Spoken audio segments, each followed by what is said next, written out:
ಎಲ್ಲರಿಗೂ ನಮಸ್ಕಾರ. ನಾನು ನಿಮ್ಮ ಚೆನ್ನ.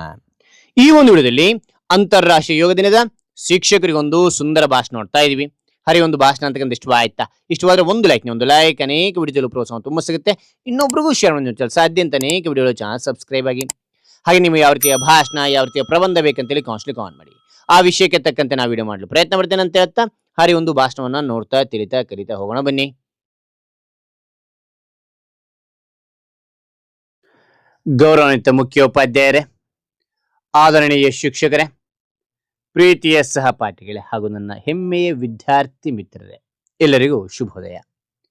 ಇಂದು ಜೂನ್ 21, ವಿಶ್ವದಾದ್ಯಂತ ಅಂತಾರಾಷ್ಟ್ರೀಯ ಯೋಗ ದಿನವನ್ನು ಅತ್ಯಂತ ಉತ್ಸಾಹ, ಗೌರವ ಮತ್ತು ಸಂತೋಷದಿಂದ ಆಚರಿಸಲಾಗುತ್ತಿದೆ. ಈ ವಿಶೇಷ ಸಂದರ್ಭದಲ್ಲಿ ಯೋಗದ ಮಹತ್ವದ ಕುರಿತು ಕೆಲವು ವಿಚಾರಗಳನ್ನು ನಿಮ್ಮೊಂದಿಗೆ ಹಂಚಿಕೊಳ್ಳಲು ಅವಕಾಶ ದೊರೆತಿರುವುದು ನನಗೆ ಸಂತೋಷದ ಸಂಗತಿಯಾಗಿದೆ. ಯೋಗವು ಕೇವಲ ಒಂದು ವ್ಯಾಯಾಮ ಪದ್ಧತಿಯಲ್ಲ, ಇದು ಭಾರತದ ಪ್ರಾಚೀನ ಸಂಸ್ಕೃತಿಯ ಅಮೂಲ್ಯ ಕೊಡುಗೆಯಾಗಿದೆ. ಸಾವಿರಾರು ವರ್ಷಗಳ ಹಿಂದೆ ನಮ್ಮ ಋಷಿ ಮುನಿಗಳು ಮಾನವ ಕುಲದ ಆರೋಗ್ಯ ಮತ್ತು ಮಾನಸಿಕ ಶಾಂತಿಗಾಗಿ ಯೋಗವನ್ನು ರೂಪಿಸಿದರು. ಯೋಗ ಎಂಬ ಪದವು ಸಂಸ್ಕೃತದ ಯುಜ್ ಎಂಬ ಧಾತುವಿನಿಂದ ಬಂದಿದೆ. ಇದರ ಅರ್ಥ ಸೇರುವುದು ಅಥವಾ ಒಗ್ಗೂಡುವುದು ಎಂದಾಗಿದೆ. ಅಂದ್ರೆ ದೇಹ, ಮನಸ್ಸು ಮತ್ತು ಆತ್ಮದ ಸಮನ್ವಯವೇ ಯೋಗ. ಇಂದು ವಿಶ್ವದ ಅನೇಕ ರಾಷ್ಟ್ರಗಳಲ್ಲಿ ಕೋಟ್ಯಾಂತರ ಜನರು ಯೋಗಾಭ್ಯಾಸ ಮಾಡುತ್ತಿದ್ದಾರೆ. ನಮ್ಮ ದೇಶದ ಗೌರವಾನ್ವಿತ ಪ್ರಧಾನಮಂತ್ರಿ ಶ್ರೀ ನರೇಂದ್ರ ಮೋದಿ ಅವರ ಪ್ರಯತ್ನದ ಫಲವಾಗಿ ವಿಶ್ವಸಂಸ್ಥೆಯು ಜೂನ್ 21 ಅಂತಾರಾಷ್ಟ್ರೀಯ ಯೋಗ ದಿನವೆಂದು ಘೋಷಿಸಿತು.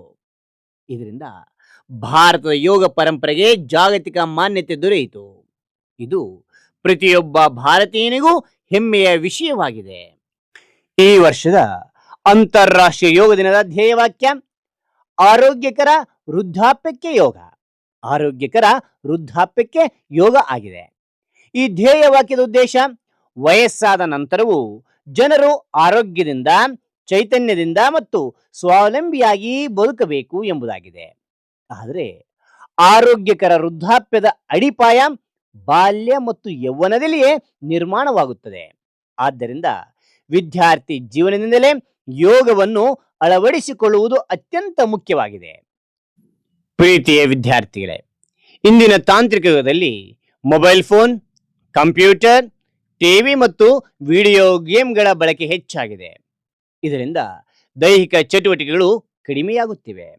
ಪರಿಣಾಮವಾಗಿ ಕಣ್ಣಿನ ಸಮಸ್ಯೆ, ಬೆನ್ನು ನೋವು, ಒತ್ತಡ ಮತ್ತು ಏಕಾಗ್ರತೆಯ ಕೊರತೆ ಮೊದಲಾದ ಸಮಸ್ಯೆಗಳು ಹೆಚ್ಚುತ್ತಿವೆ. ಇಂತಹ ಸಂದರ್ಭದಲ್ಲಿ ಯೋಗವು ಆರೋಗ್ಯದ ದಾರಿದೀಪವಾಗಿ ಕಾರ್ಯನಿರ್ವಹಿಸುತ್ತದೆ. ಯೋಗಾಭ್ಯಾಸದಿಂದ ದೇಹ ಮತ್ತು ಮನಸ್ಸು ಎರಡೂ ಸದೃಢವಾಗುತ್ತವೆ. ಪ್ರತಿದಿನ ಕೆಲವು ನಿಮಿಷಗಳ ಕಾಲ ಪ್ರಾಣಾಯಾಮ ಮತ್ತು ಧ್ಯಾನ ಮಾಡುವುದರಿಂದ ಮನಸ್ಸಿಗೆ ಶಾಂತಿ ದೊರೆಯುತ್ತದೆ. ಓದಿನಲ್ಲಿ ಏಕಾಗ್ರತೆ ಹೆಚ್ಚುತ್ತದೆ. ನೆನಪಿನ ಶಕ್ತಿ ವೃದ್ಧಿಯಾಗುತ್ತದೆ. ವಿದ್ಯಾರ್ಥಿಗಳಲ್ಲಿ ಆತ್ಮವಿಶ್ವಾಸ ಬೆಳೆದು ಉತ್ತಮ ಫಲಿತಾಂಶ ಪಡೆಯಲು ಸಹಾಯವಾಗುತ್ತದೆ. ಪರೀಕ್ಷೆಗಳ ಸಮಯದಲ್ಲಿ ಅನೇಕ ವಿದ್ಯಾರ್ಥಿಗಳು ಆತಂಕ ಮತ್ತು ಭಯವನ್ನು ಅನುಭವಿಸುತ್ತಾರೆ.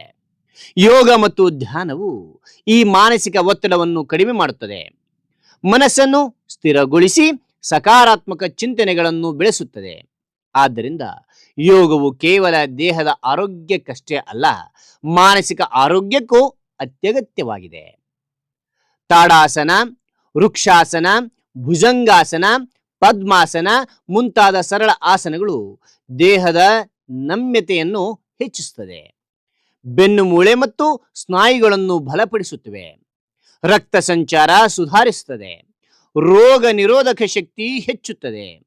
ನಿಯಮಿತ ಯೋಗಾಭ್ಯಾಸವು ಆರೋಗ್ಯಕರ ಜೀವನಕ್ಕೆ ಭದ್ರ ಬುನಾದಿಯಾಗಿದೆ. ಯೋಗವು ನಮಗೆ ಶಿಸ್ತು, ಸಹನೆ, ಆತ್ಮ ನಿಯಂತ್ರಣ ಮತ್ತು ಸಕಾರಾತ್ಮಕ ಮನೋಭಾವವನ್ನು ಕಲಿಸುತ್ತದೆ. ಆದ್ದರಿಂದ ಯೋಗವನ್ನು ಕೇವಲ ಒಂದು ದಿನದ ಕಾರ್ಯಕ್ರಮಕ್ಕಾಗಿ ನೋಡದೆ ನಮ್ಮ ಜೀವನದ ಅವಿಭಾಜ್ಯ ಅಂಗವನ್ನಾಗಿ ಮಾಡಿಕೊಳ್ಬೇಕು. ಪ್ರೀತಿಯ ಮಕ್ಕಳೇ, ಇಂದು ಈ ಯೋಗ ದಿನದಂದು ನಾವು ಒಂದು ಸಂಕಲ್ಪ ಮಾಡೋಣ.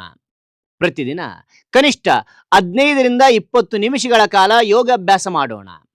ನಮ್ಮ ಕುಟುಂಬದ ಸದಸ್ಯರು, ವಿಶೇಷವಾಗಿ ತಂದೆ ತಾಯಿ, ಅಜ್ಜ ಅಜ್ಜಿ ಹಾಗೂ ಹಿರಿಯರಿಗೂ ಯೋಗದ ಮಹತ್ವವನ್ನು ತಿಳಿಸೋಣ. ಆರೋಗ್ಯಕರ ಕುಟುಂಬ, ಆರೋಗ್ಯಕರ ಸಮಾಜ ಮತ್ತು ಆರೋಗ್ಯಕರ ರಾಷ್ಟ್ರ ನಿರ್ಮಾಣಕ್ಕೆ ನಮ್ಮಿಂದಾಗುವ ಕೊಡುಗೆಯನ್ನು ನೀಡೋಣ. ಆರೋಗ್ಯವೇ ಮಹಾಭಾಗ್ಯ. ಆರೋಗ್ಯವೇ ಮಹಾಭಾಗ್ಯ. ಆರೋಗ್ಯವಂತ ದೇಹದಲ್ಲಿ ಮಾತ್ರ ಆರೋಗ್ಯವಂತ ಮನಸ್ಸು ನೆಲೆಸುತ್ತದೆ. ಆದ್ದರಿಂದ ಯೋಗವನ್ನು ನಮ್ಮ ಜೀವನದ ಭಾಗವನ್ನಾಗಿ ಮಾಡಿಕೊಂಡು ಸದೃಢ, ಸ್ವಸ್ಥ ಮತ್ತು ಶಾಂತಿಯುತ ಸಮಾಜ ನಿರ್ಮಾಣಕ್ಕೆ ಕೈ ಜೋಡಿಸೋಣ ಎಂದು ಹೇಳುತ್ತಾ ಇಷ್ಟು ಗಮನವಿಟ್ಟು ಆಲಿಸಿದ ತಮಗೆಲ್ಲರಿಗೂ ಹೃತ್ಪೂರ್ವಕ ಧನ್ಯವಾದಗಳು. ಜೈ ಹಿಂದ್, ಜೈ ಭಾರತ್, ಜೈ ಕರ್ನಾಟಕ ಮಾತೆ. ಧನ್ಯವಾದಗಳು.